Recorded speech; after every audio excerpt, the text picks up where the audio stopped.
Bismillahirrahmanirrahim. Assalamualaikum warahmatullahi wabarakatuh.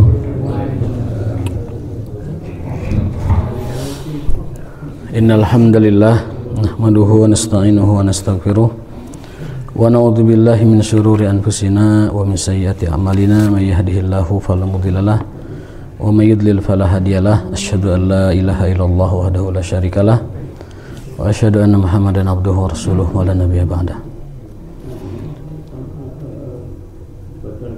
Allahumma salli wa sallim ala nabiyyina Muhammadin wa ala alihi wa ashabihi wa man sara ala nahjihi ila yaumiddin. Allahumma subhanaka la ilma lana illa ma 'allamtana wa 'allimna ma yanfa'una wa zidna ilman. Rabbana atina fid dunya hasanah wa fil akhirati hasanah wa qina adzabannar. Amin ya rabbal alamin. Bapak sekalian, dimuliakan Allah Subhanahu wa taala, jamaah salat subuh yang berbahagia, sebelum kita mulai kajian ini kita doakan dulu untuk Pak Ketua DKM kita. Kemarin kita melongok ke sana ke rumah sakit Otista ya. Secara umum keadaannya sudah mulai mendingan ya. Sudah mulai membaik, sudah bisa bergembira lah. Tinggal pemulihan mungkin atau tinggal penyembuhan terakhir ya mungkin ya. Mudah-mudahan bisa segera bergabung kembali demi menghadapi 10 ashul awakhir di bulan Ramadan ini. Allahumma shfihi shifaan ajilan, Allahumma rabban nas adhibil basa ishfi anta syafi la shifaan illa shifauka shifaan la yughadiru saqaman. Allahumma shfihi amin rabbal alamin bi barakati ummil Quran. Al-Fatihah. A'udzu billahi minasyaitonir rajim. Bismillahirrahmanirrahim. Alhamdulillahi rabbil alamin arrahmanir rahim maliki yaumiddin iyyaka na'budu wa iyyaka nasta'in.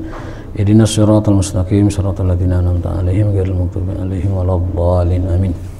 Yang kedua ada permohonan doa dari saudara Rizky ya.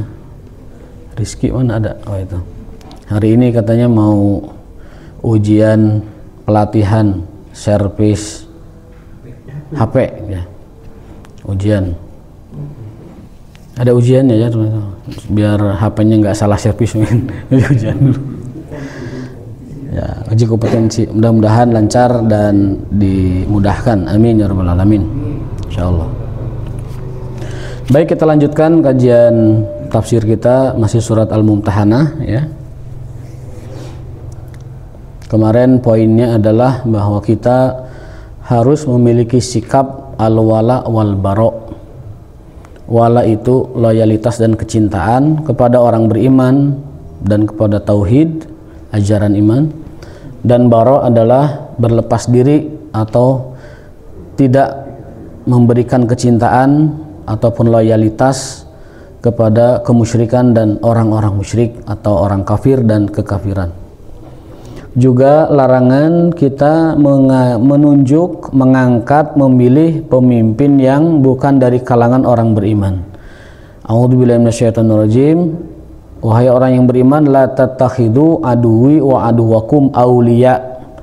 Wahai orang yang beriman, jangan kalian angkat musuhku dan musuh kalian sebagai pemimpin. Ini larangan Allah Subhanahu wa taala. Jangan kalian angkat sebagai pemimpin dari musuhku atau musuh kalian. Ya, ini ayat yang tegas sekali, kita dilarang menjadikan orang kafir dan orang musyrik sebagai pemimpin. Ya, karena mereka itu selain musuh Allah juga musuh orang-orang beriman. Dulu tahun berapa kita pernah ada peristiwa di mana ada non muslim yang turut campur lah kepada syariat kita, lalu mengatakan bahwa kalian mau saja dibodohi dengan Al-Maidah. Gitu. Sehingga menjadi isu politik yang besar dan menjadi gerakan masyarakat. Nah, MUI mimpin pergerakan yang namanya gerakan kawal fatwa MUI, bahwa yang bersangkutan harus dipidana dengan penodaan agama, ya, pasal penodaan agama, dan dipenjara walaupun setahun ya. Yang penting ada penegakan hukumnya. Lalu ada juga orang sekuler yang menyimpangkan makna itu, katanya aulia itu bukan pemimpin tapi teman setia. Jadi yang dimaksud jangan kau jadikan mereka teman setia. Kalau pemimpin mah boleh. Itu juga sama, syubhat itu juga. Syubhat. Kenapa? Karena Logikanya begini, kalau diangkat jadi teman setia aja nggak boleh, apalagi jadi pemimpin. Ya, jadi teman saja nggak boleh, apalagi dijadikan pemimpin. Itu harusnya begitu. Bukan malah dibalik, teman setia mah nggak boleh, tapi pemimpin mah boleh katanya. Itu ya salah memahami ayat tersebut. Baik, kemudian ada poin-poin selanjutnya yang kita bisa ambil dari surat Al-Mumtahanah ini. Yang pertama adalah nggak tahu yang kedua, yang ketiga atau keempat ya. Saya urutan di sini pertemuan ini yang pertama. Tazawwajan Nabi alaihi salatu wassalam Habibah binti Abi Sufyan. Bahwasanya Nabi alaihi salatu wassalam menikahi Habibah binti Abi Sufyan yang saat itu masih dalam keadaan musyrik bapaknya, Abu Sufyannya. Ini berarti dalil bahwasanya pernikahan yang terjadi sebelum datang Islam, ya, asal pernikahannya benar, ya, asal ada ijab kabulnya, maka ketika masuk periode Islam pernikahan itu tidak dibatalkan alias diteruskan. Tidak ada akad baru, tidak ada pernikahan baru. Pernikahan lama yang sudah pakai ijab kabul walaupun dalam keadaan musyrik atau kafir masuk ke dalam periode Islam, itu pernikahannya sah dan terus dilanjutkan, tidak usah akad baru. Artinya kalau ada mu'alaf suami istri masuk Islam itu nggak perlu akad baru, udah teruskan aja, itu tidak mesti ada pernikahan baru. Kita itu diwaliin ya? Abu Sufyan bapaknya. Iya. Ya diwaliin pasti diwaliin. Kan walinya Abu Sufyan. Walinya Abu Sufyan. Makanya dikatakan pernikahan walaupun dalam keadaan musyrik, datang masa Islam tapi dulu pernikahannya benar, syarat dan itunya dipenuhi, maka itu pernikahan sah walaupun masuk Islam, walaupun masuk periode Islam. Jadi kesimpulannya gini, pernikahan jahiliyah yang memenuhi syarat pernikahannya, maka ketika masa Islam tidak ada perbaharuan pernikahan, tidak diulang. Ini buktinya Rasul dengan Habibah tidak diulang pernikahannya, ya. Padahal bapaknya masih dalam keadaan musyrik dan lain sebagainya. Kalau anaknya juga belum. Anak itu ketika lahir dalam keadaan fitrah atau Islam, ya. Baru ketika dia balik, orang tuanya lah yang merubahnya apa menjadi Yahudi atau Nasrani atau Majusi. Tapi pada hakikatnya anak itu ketika dilahirkan fitrahnya adalah Islam. Maka kalau ada anak terlahir di hutan, kemudian tidak ada yang ngurus, diasuh ku singa, diasuh ku beruang, itu anak statusnya muslim. Gitu, statusnya muslim. Jadi Tarzan teh muslim namun aya mah. Tapi data aya namanya Tarzan, ya. Itu mah film doang ya, tidak ada hakikatnya. Tuh, kemudian ada hukum fikih juga yang mesti kita ketahui bahwasanya, saya akan bacakan saja biar tekstual ya.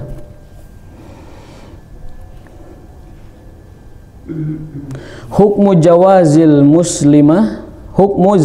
muslimah bil kufar haram. Seorang muslimah menikah dengan orang kafir, baik kalangan ahli kitab Yahudi Nasrani atau kafir kalangan musyrik, hukumnya haram. Muslimah dinikahkan dengan non muslim, apapun jenis non muslimnya haram dan harus dibatalkan. Namun berbeda kebalikannya, laki-laki muslim boleh menikah dengan wanita kafir asal kafirnya itu dari kalangan ahli kitab, yaitu Yahudi dan Nasrani. Tetapi kalau kalangan kafirnya musyrik seperti Buddha, Hindu, Tapekong, Konghucu, animisme, dinamisme, maka itu tidak sah dan harus dibatalkan. Jadi itu hukumnya begitu. Agama samawi Yahudi dan Nasrani. Laki-laki muslim boleh menikahi wanita kafir asalkan berasal dari Yahudi atau Nasrani, dan tidak dibolehkan kalau kafirnya itu dari kalangan musyrik ataupun penyembah berhala lainnya. Kalau dari musyrik tidak perlu, ya? Malah dulu tidak perlu, boleh dikawinkan langsung itu. Kalau dari ahli kitab, iya. Jadi pria muslim boleh menikahi wanita Yahudi, wanita Nasrani. Islam dulu, masuk Islam dulu. Enggak mesti. Nggak mesti. Itulah kekhususan ahli kitab. Karena mereka itu mantan orang beriman. Dulu pernah menerima kitab yang namanya Injil kepada Nabi Isa, lalu turun ke Taurat sebelumnya kepada Nabi Musa, maka mereka statusnya ahli kitab. Ahli kitab itu kafirnya beda dengan kafir musyrik penyembah berhala. Kalau sekarang itu ya mungkin kan banyak kejadian perempuan muslim. Terus kalau orang Nasrani mau masuk Islam, padahal kan sekarang itu hanya pura-pura aja lah. Meskipun pura-pura nggak apa-apa, diterima. Jadi dulu ada para sahabat yang masuk Islamnya itu sebagai mas kawin. Ada. Jadi ada wanita muslimah mau nikah dengan orang musyrik, lalu wanita itu mensyaratkan, "Kang, kamu boleh menikahi saya asal mas kawinnya keislaman kamu." Di zaman Nabi terjadi seperti itu. Dan mereka masuk Islam awalnya untuk hanya menikahi kekasihnya itu. Tetapi karena sudah masuk Islam, akhirnya cahaya Islam masuk ke relung jiwanya. Tertarik, simpati, oh ternyata di Islam itu luar biasa. Akhirnya beneran masuk Islamnya. Wahasuna Islamu, dan Islamnya menjadi cara Islam yang baik gitu. Itu bukan satu dua kisah, itu banyak dalam sejarah Islam. Misinya orang Nasrani itu kan biasanya mau pura-pura. Misi tersebut kita tidak bisa membelah dadanya. Tidak bisa membelah hatinya. Kamu misi atau, tetapi kalau memang itu menjadi tren dan pola yang sudah dipastikan berdasarkan analisa yang valid, ya memang itu harus diwaspadai. Gitu. Kalau ada orang tiba-tiba masuk Islam, ya, tetapi tujuannya jahat hanya untuk menyakiti dan merusak si wanita itu, tentunya itu tidak diperbolehkan. Tapi alasannya bukan karena hukum tidak boleh, tapi demi menjaga supaya tidak ada kezaliman terhadap wanita tersebut. Kan di masyarakat itu banyak yang terjadi. Nanti kalau sudah punya anak, kamu mau ikut saya atau enggak? Belum ada survei dan data secara resminya. Banyak juga yang masuk Islam bener Islamnya. Banyak laki-laki Kristen menikahi wanita muslimah, syahadat dulu masuk Islam, dan benar keislamannya banyak ya. Artinya apa? Artinya Islam tidak menutup diri kalau ada laki-laki kafir tapi kafirnya itu masuk Islam lalu menikah dengan wanita muslimah, meskipun keislamannya adalah mas kawinnya, itu tetap diterima. Karena kita tidak pernah bisa membelah dada seseorang, dia Islam sebenarnya ada tujuan atau tidak ada tujuan, kita tidak tahu. Dan kita menghukumi sesuatu dengan yang zahir. Jadi begitu ya. Ada lelaki mau menikah dengan muslimah, ya udah kamu Islam dulu. Baik Pak, saya Islam dulu. Nah, setelah Islam dia menikah, udah nikahnya sah secara Islam. Gitu. Adapun dia nanti punya niat maksud jahat, maka itu adalah aspek lain ya, aspek lain. Kalau dia sampai menyakiti, ya bawa aja ke hukum. Kalau dia sampai memaksa keluarganya masuk agama sebelum dia masuk Islam, itu minta dipisahkan saja di keluarganya. Kami tidak mau mengikuti agama si laki-laki itu misalkan gitu. Jadi secara hukum dasar bahwa wanita muslimah diharamkan menikah dengan laki-laki kafir. Tapi laki-laki muslim boleh menikahi wanita kafir asal kafirnya itu ahli kitab, Yahudi dan Nasrani. Jelas ya. Jadi Kristen termasuk? Kristen masuk ahli kitab. Masuk. Lihat surat Al-Maidah ayat 6. Yas'alunaka madza uhilla lahum. Qul uhilla lakumut thayyibat. Dan seterusnya. Kemudian wal muhsanatu minal ladzina utul kitab. Dan jadi para sahabat itu bertanya kepada Rasul, ya Rasulullah, apa yang tersisa dari ahli kitab untuk kami? Apa saja yang dibolehkan? Turunlah ayat bahwa yang masih dibolehkan dari ahli kitab untuk kita kaum muslimin dua. Satu, boleh memakan sembelihannya. Boleh makan sembelihannya. Yang kedua, boleh menikahi wanitanya. Asalkan muhsanat. Muhsanat itu dia bukan orang yang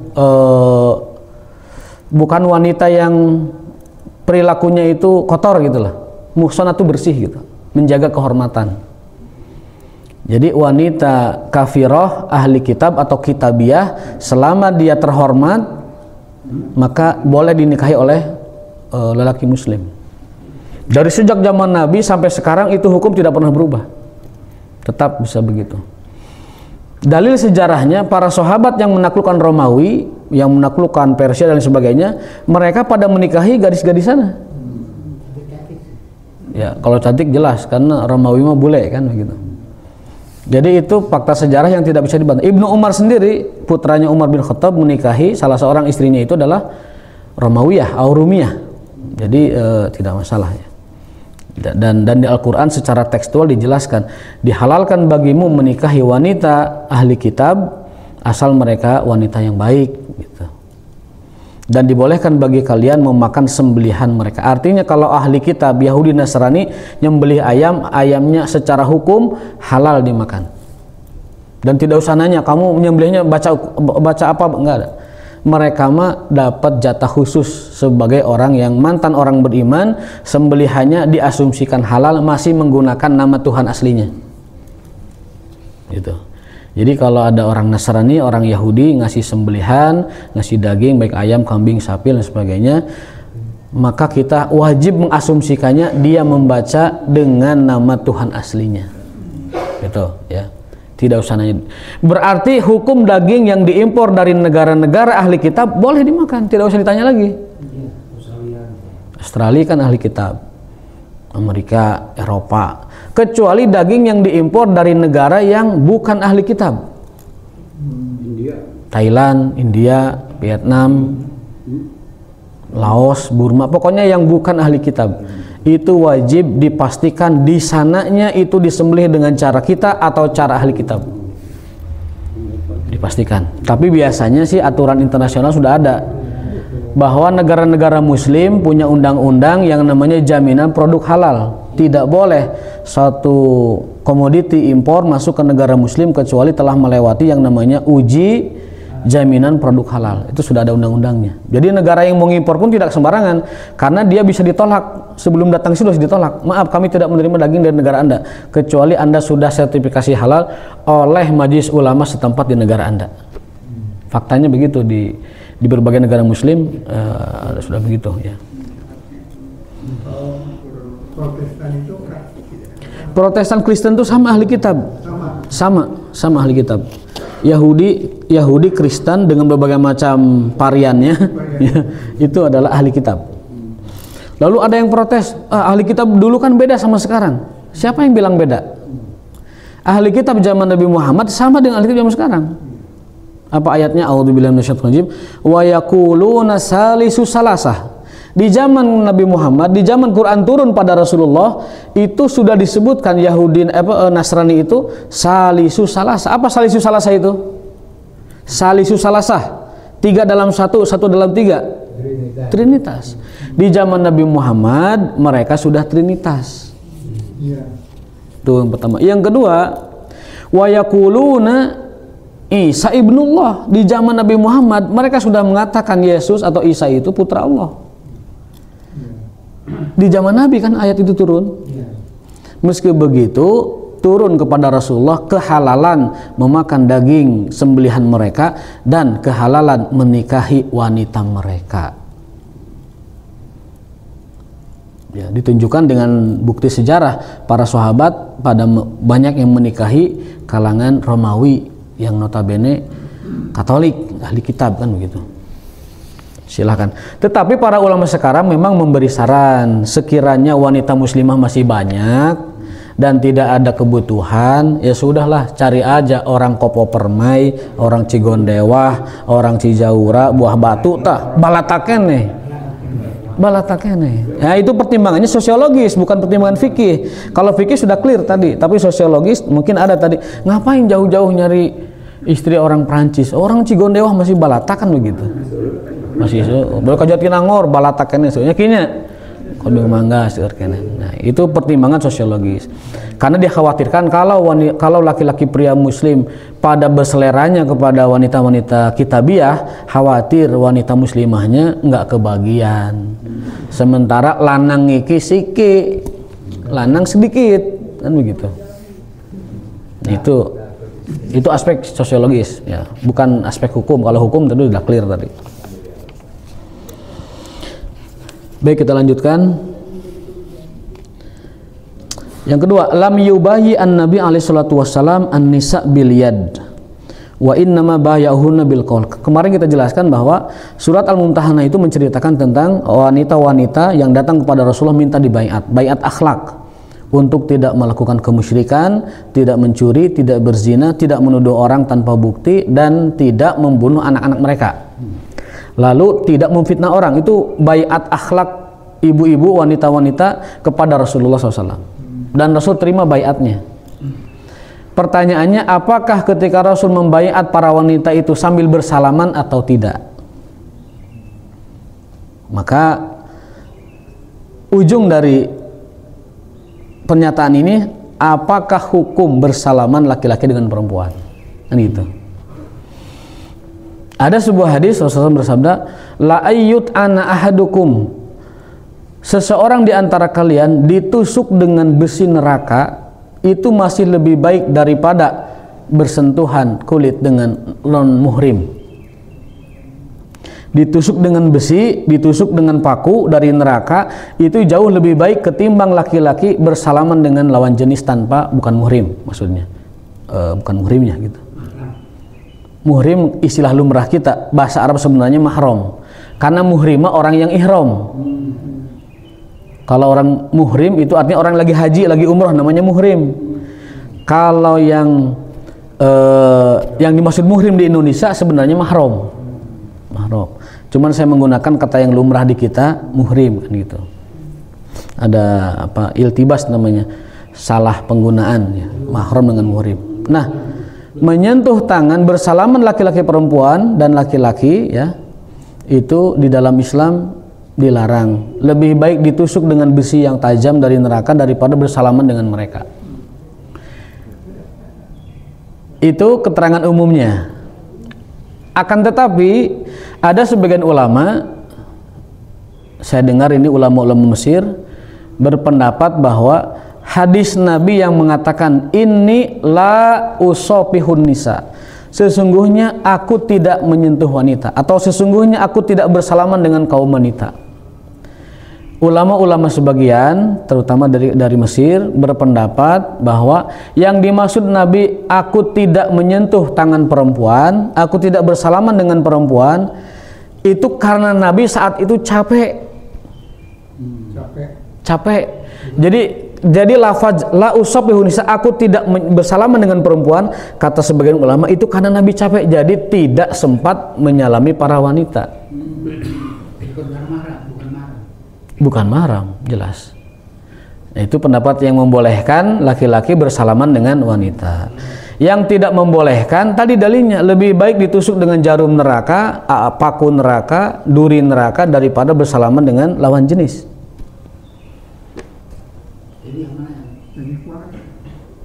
Kalau mencari hati-hati, ya mending yang pertama. Kata Nabi, aku tidak pernah bersalaman dengan wanita. Dan juga bersalaman dengan wanita itu lebih baik ditusuk dengan besi daripada bersalaman dengan mereka. Adapun tadi yang membolehkan itu hanya tafsiran. Mereka menafsirkan bahwa sabda Nabi aku tidak bersalaman dengan wanita itu karena Nabi lagi capek, bukan karena itu sebuah larangan. Terus bagaimana kesimpulannya? Kembali kepada panjenengan masing-masing. Silakan mau aman yang mana, tafadhol, silakan. Kalau sekiranya saya mah lebih hati-hati menjaga diri dari fitnah, dari madarat, saya mah pegang hadis yang pertama saja, bahwa Nabi tidak pernah bersalaman dengan wanita. Tapi kalau mendesak banget, kita seorang pejabat publik yang harus bersalaman dengan bawahan, bersalaman dengan atasan, mungkin ada ibu yang di atas jabatannya kan gitu, mau tidak mau kan, maka gunakan tadi pendapat yang darurat tadi. Tapi karena kita mau bukan bupati, bukan wali kota, bukan menteri, tidak ada perlunya juga nyalamin para wanita, buat apa? Mending pakai yang hati-hati daripada memakai yang longgar. Longgar itu kalau kepaksa, tadi kita seorang presiden, kita seorang menteri, kita seorang bupati, wali kota, kan kalau disalami sama atasan masa gini kan, punten Bu, ya misalkan gitu, ibu gubernur, kitanya bupati, gubernur nyalam ke kita yang pangkatnya kita di bawah dia, masa ditolak? Maaf Bu, gitu. Namun demikian di zaman sekarang mah sepertinya sudah lumrah kalau orang mengangkat tangan ini berarti tidak mau salam. Itu sudah lumrah. Saya melihat beberapa adegan kepala negara di dunia dalam konteks persahabatan internasional, kalau ada kepala negara muslim, pemimpinnya muslimah begitu, dan bersalaman dengan laki-laki kepala negara yang lain, kalau ibu negaranya sudah begini, kepala negara lain itu paham, oh berarti ibu ini tidak mau bersalaman, langsung gini lagi gitu. Sudah paham, sekarang sudah ada semacam apa ya, protap yang tidak tertulis tetapi itu dipahami bersama. Sudah begitu. Saya pernah lihat waktu itu presiden dari negara Arab siapa ya, disalami oleh sekretaris umum Uni Eropa, kan perempuan tuh. Sekretaris umum Uni Eropa itu ngajak salaman dengan pemimpin Arab. Karena pemimpin Arabnya langsung begini, itu si ibu itu tadi langsung gini, nggak jadi salamannya. Sudah lumrah lah di tataran pergaulan internasional, sudah lumrah, sudah dipahami bahwa bagi Muslim bersentuhan tangan laki-laki perempuan itu riskan dan merasa tabu begitu. Tapi mungkin dikecualikan tadi, kalau kita bawahan, atasan ngajak salam itu kalau canggung ya udahlah pakai yang longgar saja tadi pendapatnya. Ya. Negara-negara Arab itu demokrasi? Demokrasi, tapi kadang dengan nilai-nilai Islam yang sifatnya tabu mereka ketat juga. Itu walaupun sekuler, tapi untuk apa namanya nilai-nilai Islam yang pakem gitu, biasanya mereka ketat juga, tetap gitu. Tetap. Nah.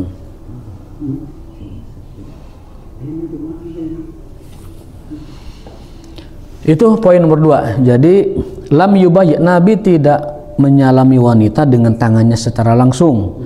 Inna mabayahuna bil qauli faqat, Nabi hanya membaiat para ibu dengan ucapan saja. Jadi Nabi mengambil sumpah dari para ibu-ibu wanita itu, ibu-ibu dan wanita itu tidak dengan bersalaman tetapi hanya menyatakan sumpah saja.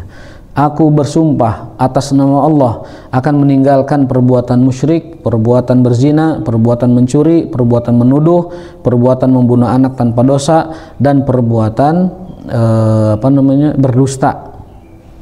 Ya, lalu mereka dibayat oleh Nabi SAW. Itu namanya bayat akhlak. Ya. Ya.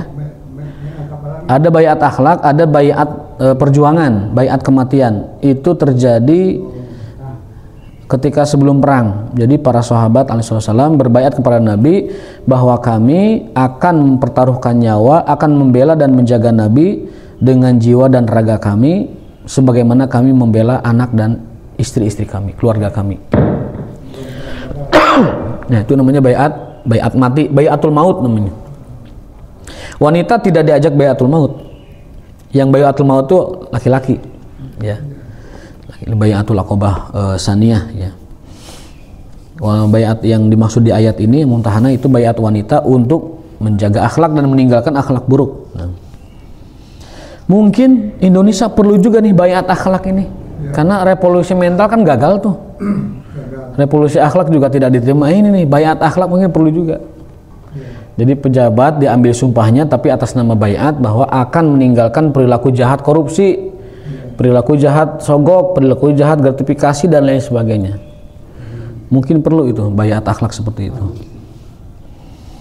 Rawahul Bukhari, bahwa Nabi tidak bersalaman tangan dengan wanita, itu hadisnya adalah riwayat Bukhari. Tapi kalau Nabi disebutkan tidak menyalami wanita karena capek, itu mah penafsiran ulama sekarang, ya, yang ngambil celah dari hadis tersebut. Poin ketiga adalah tawafurul ayat allati fiha dzikru al-qudwah. Nabi Ibrahim adalah contoh terbaik dalam hal tauhid dan keimanan.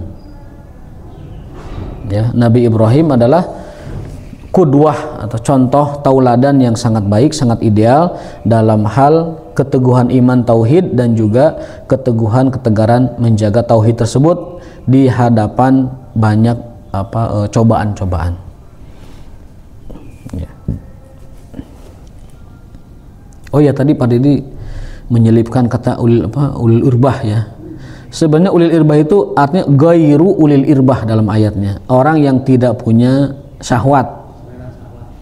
Jadi nini yang sudah tidak punya selera syahwat, dan kita juga melihatnya sudah tidak berselera, mereka itu dikecualikan hukumnya di dalam fikih kita.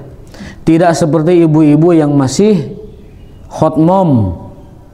Hot mom itu yang masih ada gairah, atau para gadis atau para wanita-wanita yang muda, itu status hukumnya berbeda dengan tadi ghairu ulil irbah, wanita atau nenek-nenek yang sudah tidak punya selera.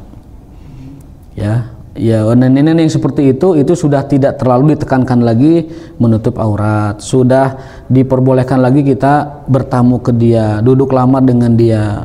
Bahkan para sahabat Nabi itu kalau sudah bubar Jumat suka nongkrong ataupun berdiam lama di sebuah rumah punya nenek-nenek, di situ ngopi, makan di situ, karena sudah nenek-nenek sekali gitu.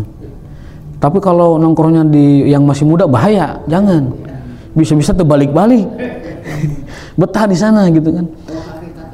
Nah, kakek-kakek mah tidak disebutkan ulil irbah, karena kakek-kakek mah walaupun 85 tapi syahwatnya kepada yang 20-15 masih tinggi kayaknya. Tingginya. Nah, itu kan pasti. Makanya di ayat itu yang disebut ghairu ulil irbah itu untuk perempuan, artinya perempuan yang sudah lansia, yang sudah tidak lagi potensi fitnah, itu perlakuannya berbeda dengan wanita yang masih ada fitnahnya. Tapi ayat itu tidak menjelaskan kepada laki-laki. Artinya bapak-bapak mah usia 80 juga masih sangat mungkin bergairah. Sangat mungkin. Buktinya Pak, faktanya banyak aki-aki 70 tahun nikah dengan 20. Banyak 80 nikah dengan 15. Ada kan di YouTube itu. Ada. Bahkan yang sudah 90 tahun masih bisa punten menghamili istri yang masih 17-18 tahun. Nah, itu artinya laki-laki tidak ada namanya masa improduktif. Laki itu sepanjang usianya adalah produktif. Ya, salah contohnya Ahmad Albar dan lain sebagainya. Jadi tetap KFN juga perlu tetap diwaspadai. Tetap, karena melihat yang lajang dan gadis masih sepertinya masih aktif sepertinya, masih aktif. Jadi pegangan itu masih hidup, pegangan hidupnya masih gitu kan. Ya. Tidak ada lesunya. Kalau laki perempuan ada ayatnya itu ada ghairu ulil irbah, tidak punya selera, dan kita pun melihatnya tidak punya selera. Nah, jadi poin ketiga itu Nabi Ibrahim adalah sebaik-baik contoh dalam tauhid dan dalam menjaga tauhid dari berbagai macam godaan dan juga intimidasi. Lalu poin keempat, kemarin sudah sebenarnya poin keempat ya. An-nahyu anil istighfar, larangan memintakan ampun kepada Allah bagi orang kafir, meskipun itu anak kita, bapak kita, dan paman kita, keluarga kita. Itu pernah terjadi zaman Nabi, beliau minta ampun kepada Allah untuk paman beliau Abu Thalib, namun Allah larang sampai beliau menangis. Ya Allah, saya tuh ingin sekali minta ampunan untuk paman saya, tapi Allah melarang. Bahkan larangan Allah itu keras.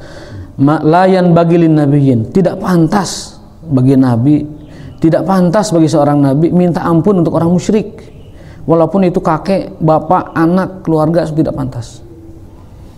Walau kana aba'ahum au abna'ahum au ikhwanahum, dan seterusnya. Itu beberapa poin dari surat Al-Mumtahanah ya. Lalu mungkin yang terakhir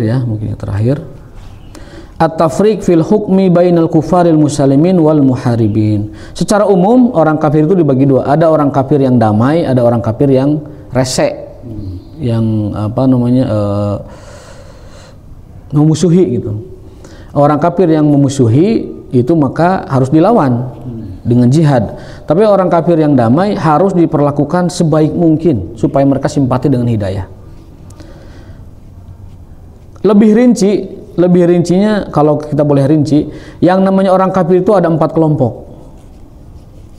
Kalau tadi kan pembagian umum nih, damai dan tidak damai. Tapi secara lebih rinci ada 4 kelompok dalam fikih Islam itu. Yang pertama ada kafir zimmi. Kafir zimmi itu adalah orang kafir yang hidup di bawah kekuasaan orang muslim. Itu namanya zimmi.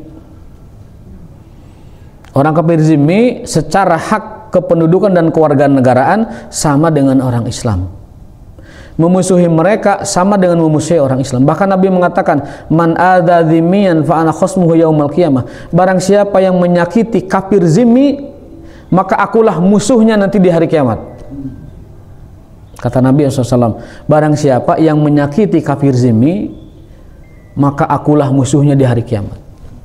Kenapa demikian? Karena kafir zimmi itu adalah kafir yang damai, yang hidup di bawah kekuasaan ulil amri orang Islam. Itu yang pertama, kafir zimmi.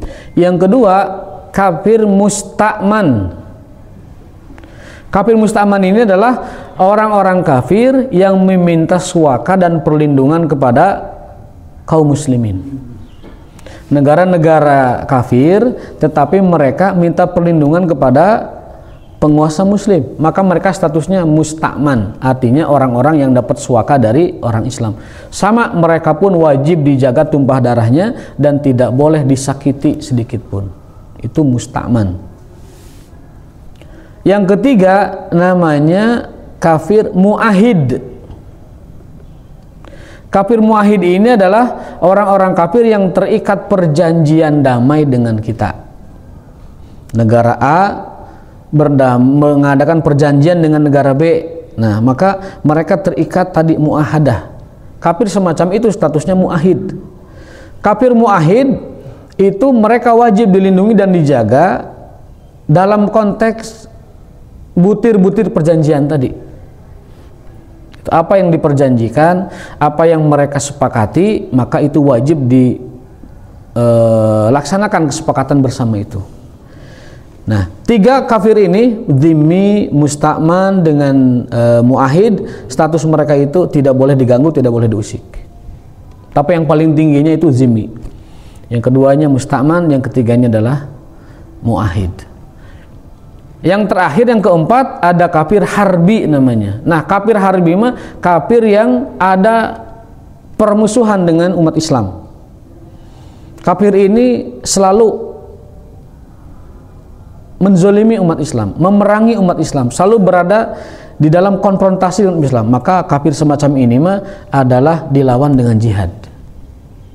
Tentunya jihad dengan hukumnya, dengan adab-adabnya, dan dengan aturan-aturannya. Nah, itu kategori ataupun pembagian orang kafir ya. Jadi tidak sembarangan orang Islam semena-mena dengan orang kafir, tidak boleh gitu. Beda-beda orang kafir itu beda-beda, ada yang dhimmi, ada yang musta'man, ada yang muahid.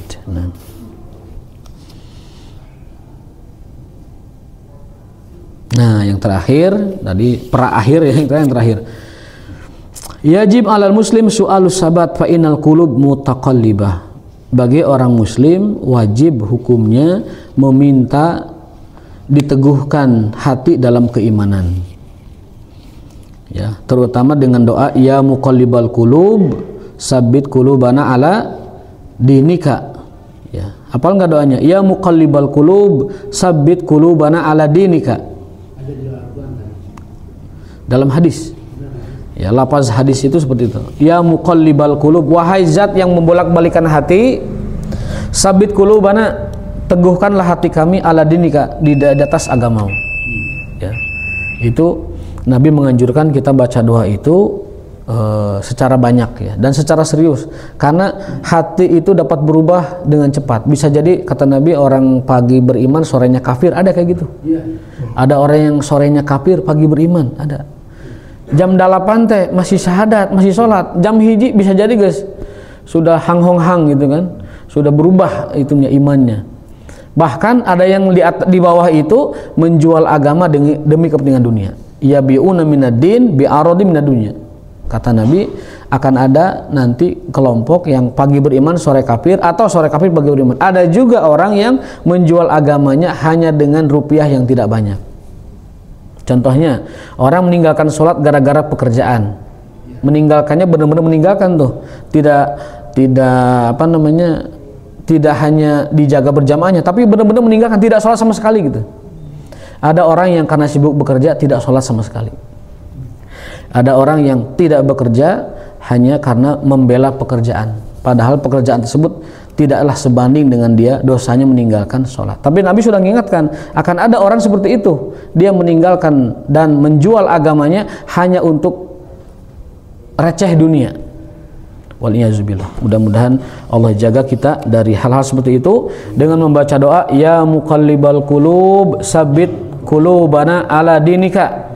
Ya muqallibal qulub sabbit qulubana ala dinika. Baik. Mungkin itu yang bisa, ya.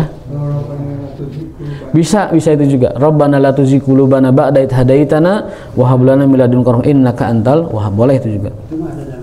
Itu di Quran. Kalau yang muqallibal qulub itu di hadis. Ya. Sering-sering dibaca supaya kita tidak melencang kanan melencang kiri dan goyah keimanan kita. Subhanakallahumma wa bihamdika asyhadu an la ilaha illa anta astaghfiruka wa atubu ilaik. Mohon maaf atas tambahan waktunya. Terima kasih. Assalamualaikum warahmatullahi wabarakatuh.